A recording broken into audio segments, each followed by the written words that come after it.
مكتوب والأصدقاء والموعد واللقاء، يحكي المعنى كتاب من إلهام السماء. الحكمة في مدى فلنسمع ما روى، ما أجمل ما حوى من أسرار الديان. مكتوب والأصدقاء يحكي سير الزمان وما بالماضي كان، هو شاهدنا العيان فاسأل عما تشاء. يحكي سير الزمان وما بالماضي كان، هو شاهدنا العيان فاسأل عما تشاء. مكتوب والأصدقاء مكتوب والأصدقاء والموعد واللقاء، يحكي المعنى كتاب من إلهام السماء. مكتوب والأصدقاء يروي للسامعين قول الهادي الأمين ورسول العالمين وإمام الأنبياء. يروي للسامعين قول الهادي الأمين ورسول العالمين وإمام الأنبياء. مكتوب والأصدقاء.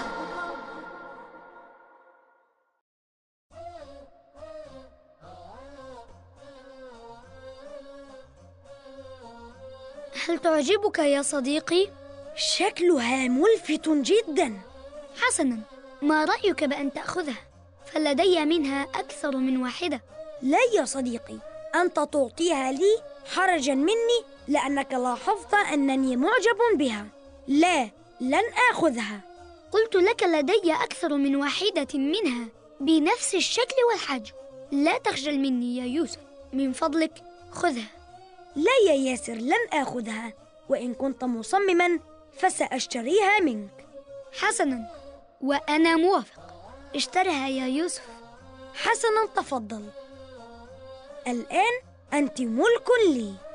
فلتدخر فيها ما استطعت يا صديقي حتى نتمكن من شراء ملابس جديدة كافية لنوزعها في شهر رمضان على الفقراء والمحتاجين. بالطبع، بإذن الله سأدخر فيها مبلغا يكفي ويفيض. لقد تأخر الوقت. سأذهب إلى المنزل الآن وألقاك غدا يا صديقي عند مكتوب. في رعاية الله يا يوسف. لابد أن ياسر نسيها بالداخل. غدا بإذن الله عندما أقابله عند مكتوب سأعطيها إياه. والآن يجب أن أنام نوما عميقا. من فضلكم التزم الهدوء. قلت لك إن هذا مالك، وقد وجدته في حصالتك قبل أن أفكر بأن أضع بها نقود. وأنا أخبرتك أني بعت لك الحصالة، فما وجدته بداخلها هو ملك لك. هل اقتنعت الآن؟ كيف يكون ملكا لي وهو ملكك أنت؟ فأنا اشتريت الحصالة فقط، ولم أشتري ما يوجد بداخلها. كلام خاطئ. أنت اشتريت الحصالة كلها، وهذا يعني أن الحصالة بما تحويه ملك لك. هل تريد مني أن آخذ مالا ليس من حقي؟ بل أنت بتصرفك هذا تريد مني أن آخذ مالا ليس من حقي. من فضلكما دعاني أحل الأمر. يبدو أننا الآن أمام أزمة حصالة. أنصتا إلي. تفضل يا مكتوب. يوسف اشترى الحصالة من ياسر ثم وجد بها مالا ويريد أن يعيده، وأنت يا ياسر ترفض لأن الحصالة ملكه لأنه اشتراها منك، وترى أن المال الذي بها يصبح ملكاً له. حسناً، هل بإمكانكما أن تخبراني فيما كنتما ستنفقان هذا المال؟ كنا سنشتري ملابس جديدة ونخرجها كصدقات في رمضان للفقراء والمحتاجين. حسناً، تم حل المشكلة، فلتتصدقا بهذا المال، وبهذا ينتهي الأمر ويتلاشى النزاع بينكما.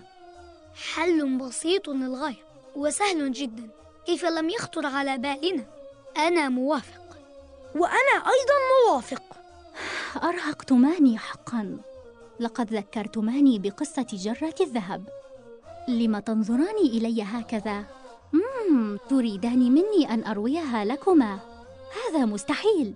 يكفي أني أصلحت لكما الأمر، لا أود القيام بأمر آخر. حسناً، سأرويها لكما. هيا.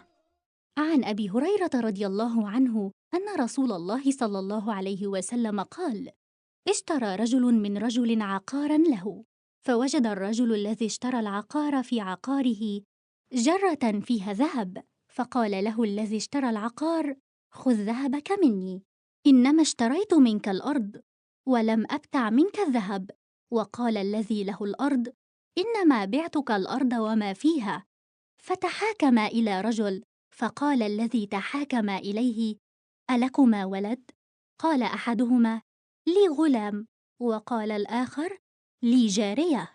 قال: أنكحوا الغلام الجارية وأنفقوا على أنفسهما منه وتصدقا. أخبراني الآن، ماذا تعلمتما من هذه القصة؟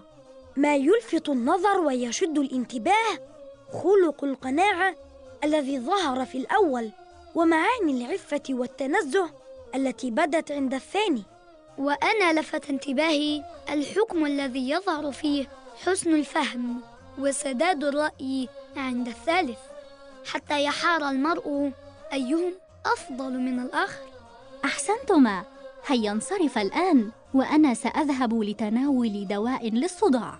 وما سبب الصداع يا مكتوب؟ ولدان صغيران كانا يتشاجران من أجل حصالة. مكتوب والأصدقاء. مكتوب والأصدقاء والموعد واللقاء، يحكي المعنى كتاب من إلهام السماء. الحكمة في مدى فلنسمع ما روى، ما أجمل ما حوى من أسرار الديان. مكتوب والأصدقاء يحكي سير الزمان وما بالماضي كان، هو شاهدنا العيان فاسأل عما تشاء. يحكي سير الزمان وما بالماضي كان، شاهدنا العيان فاسأل عما تشاء. مكتوب والأصدقاء. مكتوب والأصدقاء والموعد واللقاء، يحكي المعنى كتاب من إلهام السماء. مكتوب والأصدقاء يروي للسامعين قول الهادي الأمين ورسول العالمين وإمام الأنبياء. يروي للسامعين قول الهادي الأمين ورسول العالمين وإمام الأنبياء. مكتوب والأصدقاء.